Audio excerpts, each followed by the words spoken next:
funny thing. It feels like I was just going into the first grade. At my elementary school, kindergartens play on their own playground. But when you go into the first grade, you have to go to the big kids' playground. This was a big deal for me, and I remember I was so nervous about being with the older kids. I remember going to my parents' room that night before the first day of school and explaining to them that I was scared about being on the big playground because older kids are mean. And I know this because I have an older brother. Thank you, Sonny. To this, my dad told me, if anyone is mean to you, or if anyone hits you, you hit them back, and you hit them back harder, and I'll deal with the principal. I never had used this advice because I'm not nearly as a badass as my dad was, but I always had this as an option in my head as a first grader. 15 years ago, my dad suffered from a traumatic brain injury. 15 years ago, I was 8. I saw all of his highs and lows as he recovered and battled against the odds.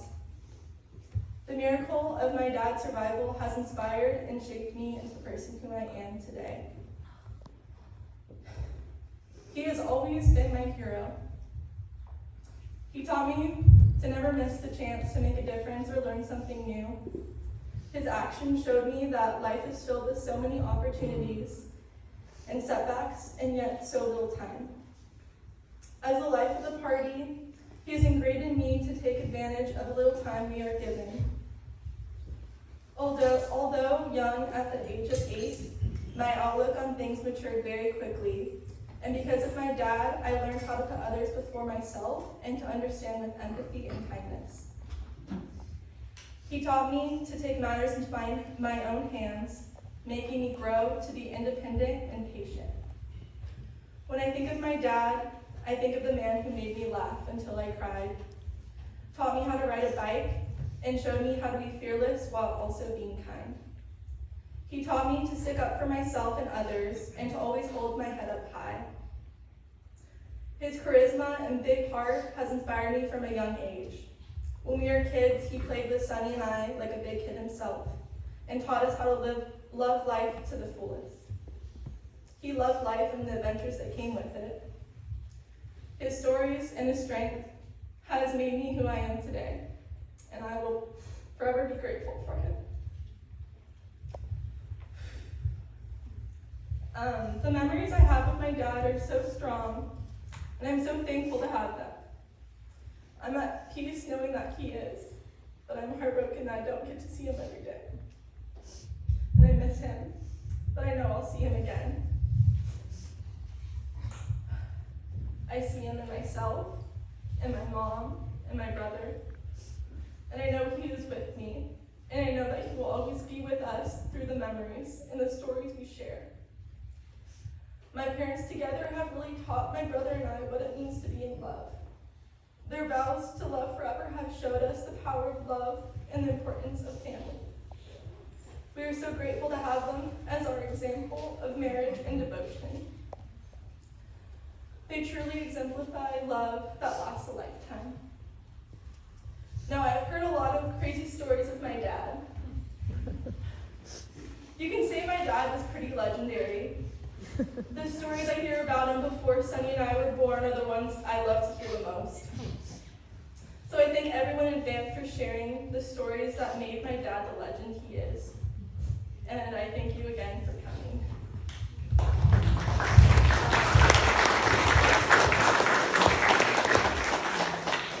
I'm so grateful for those last 2 years because we decided to take on a remodel that was supposed to only be paint and flooring, and it ended up being 2 years of remodeling, and little by little I tore this house apart. And he was working for another company, and slowly I realized that I was in over my head. And Gilbert was a jack of all trades, so we talked him into leaving his job and coming to work for us. And so he guided me through all of the decision making and all of the things that I didn't know what to do. It was new to me. And through those 2 years, we spent sometimes 7 days a week together. And at the end of the day, we'd crack a beer or two and just reminisce and talk about what was going on in the world, or try to solve the world's, just stuff. But those 2 years I will forever cherish, and it was the best thing that could have happened, because sometimes siblings go in separate directions and they don't really see each other that much. And we saw each other every day. And I'm so grateful for that. So thank you for coming. And before I stop here, do you want to read my little thing that I made? You can read it. You can do it. So, typical Rebecca style, I had an inspiration from this. I watch YouTube a lot, and and I watch a lot of design shows and stuff like that. So I got some inspiration. I was watching this design show, and this lady had this what I call word art, and it was just about like your life. It could be about anything, a bucket list or whatever. So I decided to do one for Gilbert. So it goes like this. It says, believe in miracles and fall in love, laugh till it hurts, and eat Cuban food. Build something from scratch, buy a boat and learn to ski, and call your mom. Protect your siblings, go on a road trip with absolutely no plan, rock out to Led Zeppelin, woohoo! Rescue a dog and name him Cooley, which was his dog. Eat munchies, and that was real important to him, his munchies. Call girls Betty and boys Harvey, so that needs a little explanation. He would see Steve and say, hey Harvey, or girls Betty. So he had his own lingo. So, oh, thank you. Love God with all your heart and never stop learning. Build things with your kids. Go on fishing trip and stay curious. Ski moguls doing back scratchers. He loved to do that. Ride motorcycles, help somebody in need, and learn a trade. Fight for your freedom and cheer someone on. Have courage and pay attention to details. Don't ever take no for an answer, and believe in heaven and invent something with your dad.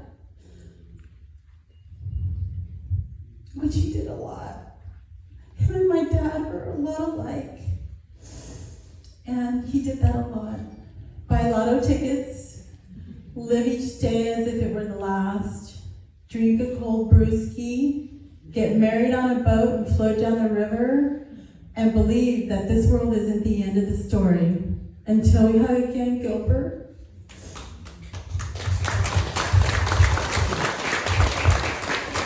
Is that good or what?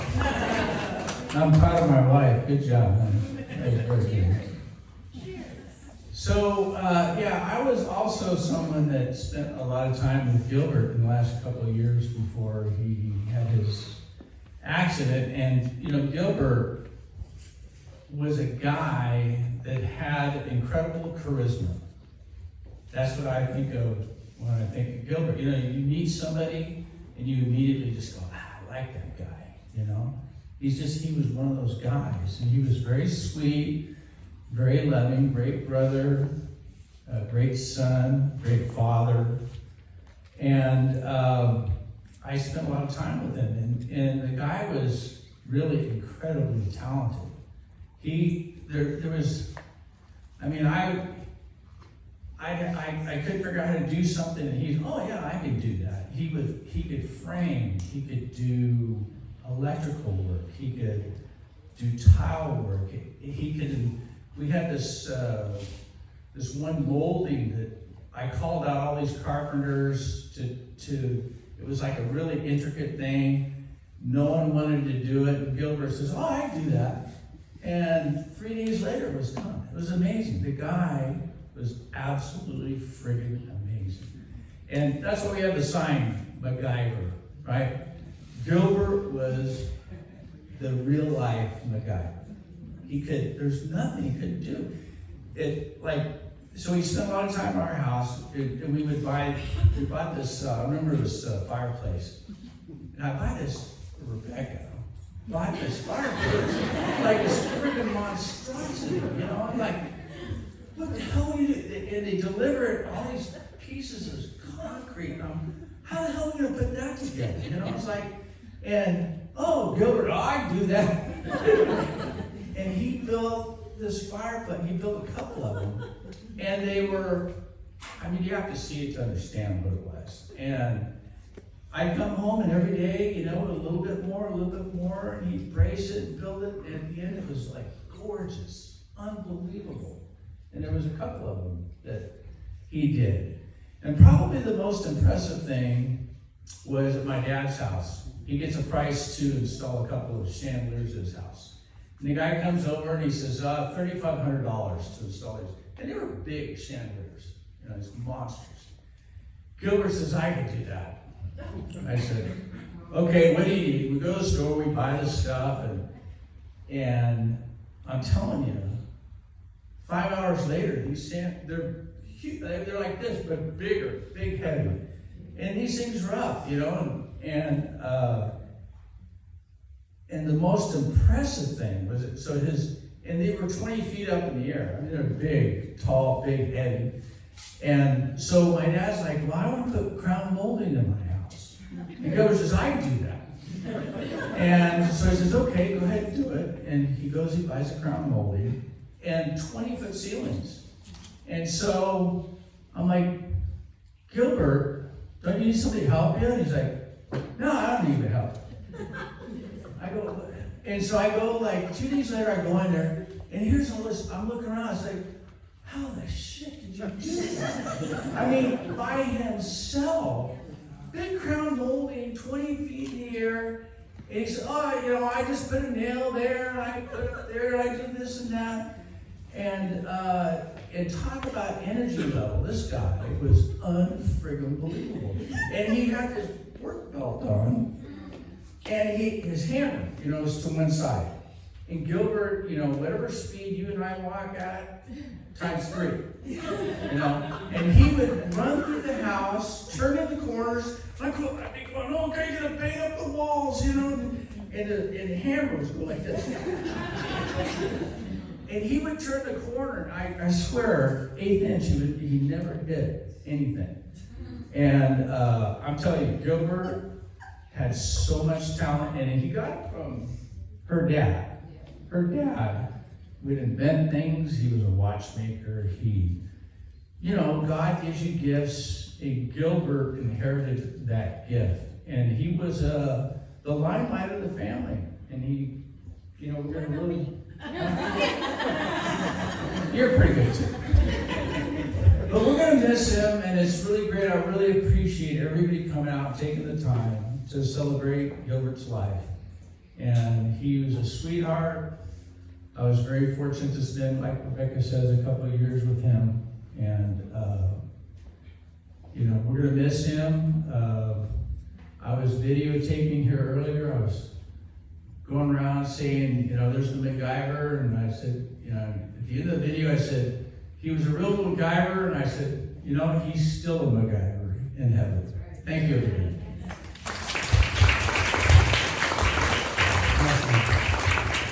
So who could add to the story?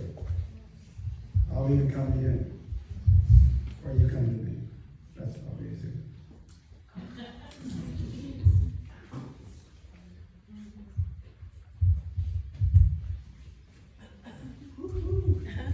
How's it going? So I'm Louis. I'm Tito. You can call me Teets. I'm Gilbert's cousin. So I grew up with Gilbert in Rolling Heights. He was boy, I looked up to him like he was a god. And I was 5 years old, Gilbert was 9, and he would take me everywhere around Woodland Heights. Today, people say, well, where do you get your work ethic? Hey, how do you go out there and knock on someone's door and say, hey, I got an opportunity, let me show you. I learned that from Gilbert, and here's how. I was 5, he was 9. His dad had a lawnmower, and he goes, Tito, Teets, come on, let's go make some money. I'm like, 5 years old, make some money. He's like, let's go. So we would go, push this lawnmower up Mescal Street, go knock on people's doors and say, hey, would you like your lawnmower? And they're like, sure. $5 here, $5 here, 10, 20, 30, 40. And I'm a little guy, and Gilbert's doing most of the work. But what I remember him telling me was, Lewis, don't ever be afraid of an opportunity. Don't ever be afraid of going and getting what you want. And to this day, as much, he made such an impact in my life. I didn't see him when he had his family. I miss that. But what I have here never goes away. So Gilbert, his family, Hunchy, we grew up in a great time. And Gilbert was the best cousin anybody could ever have. And I love him. I know he's watching this. I'm here for a reason to speak. And let me tell you, everyone that's touched his life and has touched your life, I'm sure has made a great impact. And I can see it in his kids. They're a testament. So thank you so much. I'm glad to hear this story. I've got more, but I don't want to take up much of people's time. But thank you so much.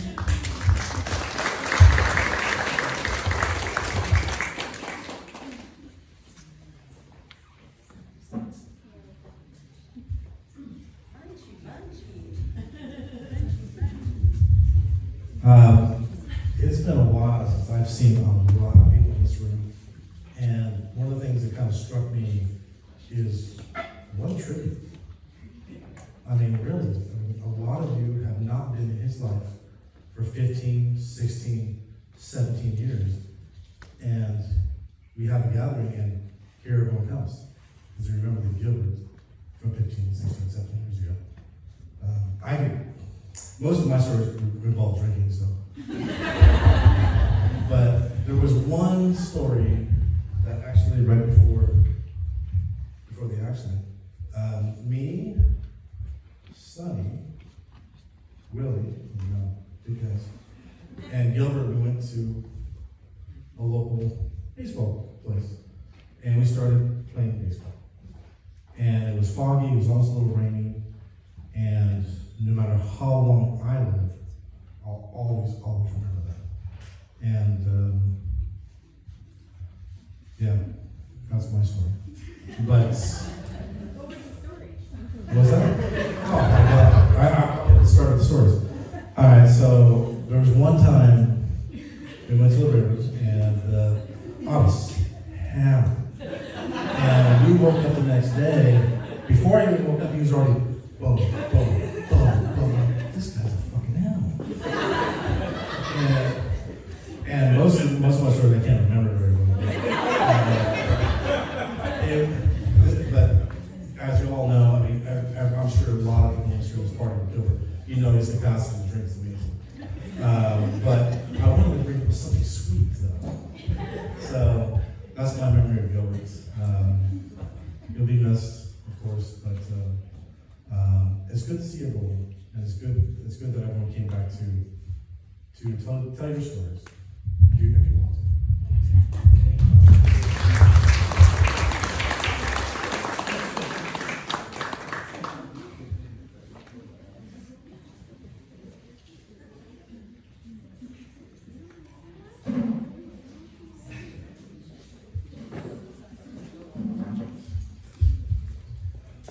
Hi everyone, my name is Bob.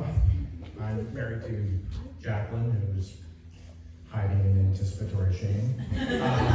Who grew up with Rebecca, and I have to say say that of all the memories that Gilbert inspires, every time we use our whole house water shut off, I think of Gilbert. And Steve's story sort of reminded me of a project that Gilbert did at our house, putting in baseboard all around the house, and like Steve said, just nonstop. So we're kind of finishing up, and there's our laundry room. There's the washer and the dryer. And this is literally the last 3-foot section of baseboard in the house. I'm like, Gilbert, don't worry about it. You know, no one's gonna see it. So, I look, Gilbert, it's too hard to get in there. I'm sure you remember this. Maybe for a hat maker. So he gets in there, measures it out. Of course, the baseboard fits perfectly with the 45-degree cut, and he gets the nail gun and right in the water line. And the water was like literally the last nail in our entire house. He put in a baseboard. He goes, "Where'd your whole house shut off?" And that's why I remember Gilbert every time I wanted to shut off. But he was everything that everyone said up here, I can attest to. What a charismatic, funny guy. Besides the well, not for a hat maker, got it's for more than growing hair. Just a ton of great little expressions in every little project I worked on with. So I just wanted to say thanks, Gilbert.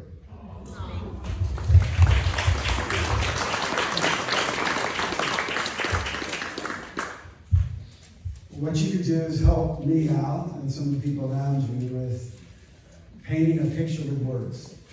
So what are some words that describe Gilbert to you? Resilient. Resilient.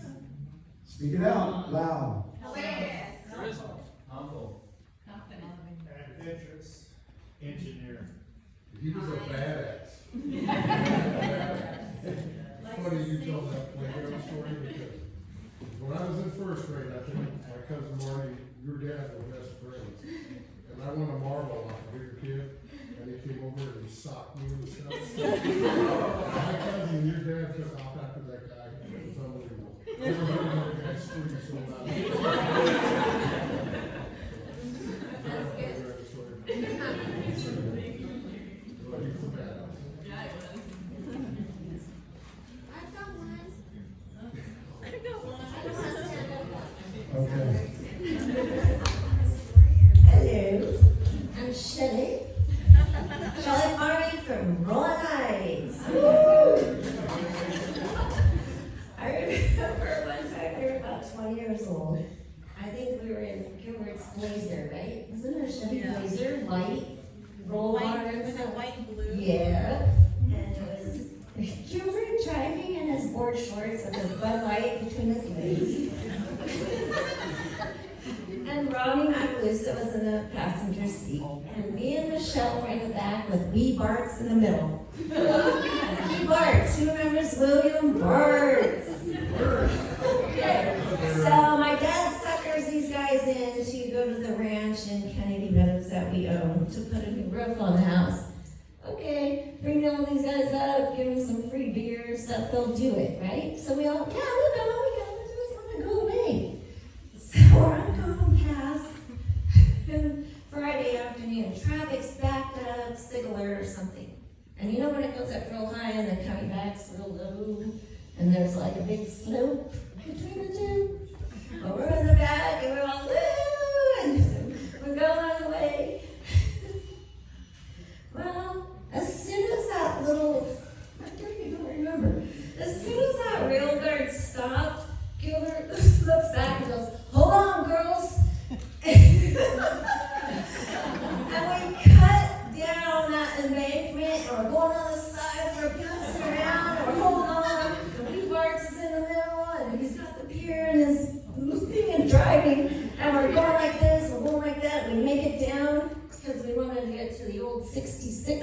to make the shortcut. I'll never forget that day. We were holding on to that bar.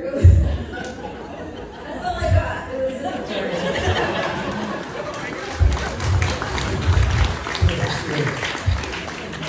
Well, I'm going to encourage you to keep telling the stories, okay? Until the very last person walks out of here tonight. Just keep telling the stories. And I'm going to encourage you. The family's going to need you to remind them a year from now of some of the stories. So this is not just something about one day we come together, right? There are some of you that are going through some things right now, right? It may be a little heavy. You're going through some things, and today brings some things up. I'm gonna read you. It's the lyrics of a song, okay? But it's also a scripture out of the Hebrew scriptures for any of you Jew. If you're Jewish, then you're gonna relate to this. But if you like the birds, then you might remember a song called "Turn, Turn, Turn." For everything, there's a season. And take a moment, because you're in a season right now. And it could be winter, kind of hoping spring comes. You might be in a place where you're just kind of experiencing the fullness of the harvest and moving into fall. But just think about the season you're in. For everything, there's a season. And a time for every purpose under heaven. A time to be born, and a time to die. A time to plant, and a time to pluck up what is planted. A time to kill, and a time to heal. A time to break down, and a time to build up. A time to weep, and a time to laugh. A time to mourn, and a time to dance. A time to throw away stones, and a time to gather some stones together. A time to embrace, and a time to refrain from embracing. A time to seek, and a time to lose. A time to keep, and a time to throw away. A time to tear, and a time to sow. A time to keep silent, and a time to speak. A time to love, and a time to hate. A time for war, and a time for peace. So today is one of the days of finality. I got to pray a prayer over Gilbert in ICU, knowing that in the next 24 hours, the decisions were being made, and I have to decide if, what do we do? And then there's a point where some of you were there when he breathed his last breath. And one of these days it's going to be you and me, right? And we just don't know when. And so the truth is, if you're familiar with the 23rd Psalm, it says that we're in the shadow of death, but we're not to be afraid. Because it speaks of something that goes beyond. So I read things like, believe in heaven. So I really believe you have a reunion to look forward to where you get to see Gilbert again. And you say, I don't believe in that stuff. That's okay. I do. And a lot of you do. And so I want to be able to connect with Gilbert and say, listen, I didn't really get to know you. I just heard stories. Got to see you really, really sick, about to die. But could you tell me some stories? You see, being able to make those connections means that we've got to keep holding to the connections we have right now. And we got to let people know how much we love them, because we never know. So may this season, as difficult as it may be, and for some of you it's the greatest ever, let it be the season that you embrace what it is and don't try to make it into anything else, but to hold on to the things that really matter the most. And with that, I want to leave you with a prayer. For you, you're saying goodbye to Gilbert, but he's in good hands right now. It's for you and me. So God, I pray that for each of us, we're in a place that we love hearing good stories, but there's that little part of us that realizes, well, why did this happen? Why that accident? Why did Gilbert have to go through those things? Why did Michelle have to care for him in those ways? And what was it like for Marissa and Sonny? And what was it like for the siblings? And what was it like for his mom? And what was it like for these people? But God, you're the one that knows. You know what we're feeling. And on this day, we embrace emotion. You know what we're thinking, even about our own lives. But on this day, we celebrate. We celebrate that there's more to life. But we realize today we celebrate relationship. We celebrate Gilbert. We celebrate you. We celebrate each other. And may we continue to laugh and continue to love. And may the imprint that Gilbert had on each person here continue to be a reality, never to be forgotten, because his memory will never be washed away. I just pray that it will be reverberate in each of these people as they continue to love and live life to the full. And I pray your blessing on everyone here. And I pray this in your name. Amen. Amen. So continue to celebrate. Tell the story.